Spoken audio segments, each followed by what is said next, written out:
नमस्कार दोस्तों, मैं Indresh Maurya super study zone पर आप सभी लोगों का स्वागत अभिनंदन है। आज हम लोग सेना न्यायालय या कोर्ट मार्शल के विषय में चर्चा करेंगे। तो सबसे पहले हम लोग देखते हैं कि कोर्ट मार्शल या सेना न्यायालय क्या होता है। तो कोर्ट मार्शल जो है वह सैनिकों के अपराधों से संबंधित जुड़े मामलों की सुनवाई के लिए बनाए जाते हैं। अब इसके बाद प्रश्न ये बनता है कि सेना न्यायालय में जो अधिकारी होते हैं वही न्यायाधीश का काम करते हैं या अन्य जो है न्यायाधीश का कार्य करते हैं। अब हम लोग इसको देखते हैं। तो सेना न्यायालय में विशेष करके जो सेना के वरिष्ठ अधिकारी होते हैं वही न्यायाधीश की भूमिका में रहते हैं और वही जो है न्याय का कार्य करते हैं। अब इसके बाद प्रश्न ये बनता है कि सेना न्यायालय का उद्देश्य क्या है।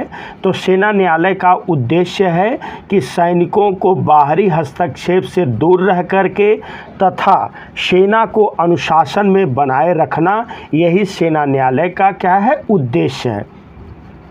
अब इसके बाद क्वेश्चन ये बनेगा कि सेना न्यायालय के तहत जो थल सेना, वायुसेना और नौसेना के अंतर्गत मामले आते हैं, इनके लिए क्या क्या प्रावधान किया गया है। अब हम लोग इसको देखते हैं। अब यहाँ पर हम लोग देखेंगे कि सेना न्यायालय व्यवस्था में थल सेना अधिनियम 1950, वायुसेना अधिनियम 1950 तथा नौसेना अधिनियम 1957 के तहत यह व्यवस्था संचालित की जाती है। अब इसके बाद प्रश्न ये बनता है कि यदि कोई सैनिक है वह किसी गैर सैनिक की हत्या कर देता है या किसी का बलात्कार कर देता है तो ऐसे मामले सेना न्यायालय के अंतर्गत आएंगे या ऐसे मामले सेना न्यायालय के अंतर्गत नहीं आएंगे। अब हम लोग इसको देखते हैं। तो सैनिकों द्वारा किसी गैर सैनिक की हत्या तथा बलात्कार के मामले को छोड़ करके सैनिकों के जो अन्य सभी प्रकार के आपराधिक मामले हैं वह सारे आपराधिक मामलों की सुनवाई कोर्ट मार्शल या सेना न्यायालय द्वारा की जाती है।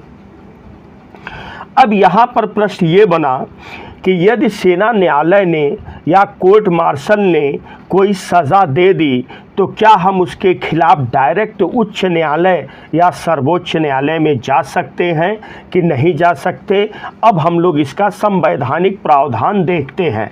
तो यहाँ पर हम लोग देखेंगे कि संविधान के अनुच्छेद 136(2) के अनुसार सर्वोच्च न्यायालय तथा अनुच्छेद 227(4) के अनुसार उच्च न्यायालय को कोर्ट मार्शल के निर्णय के खिलाफ अपील सुनने का कोई भी अधिकार नहीं है।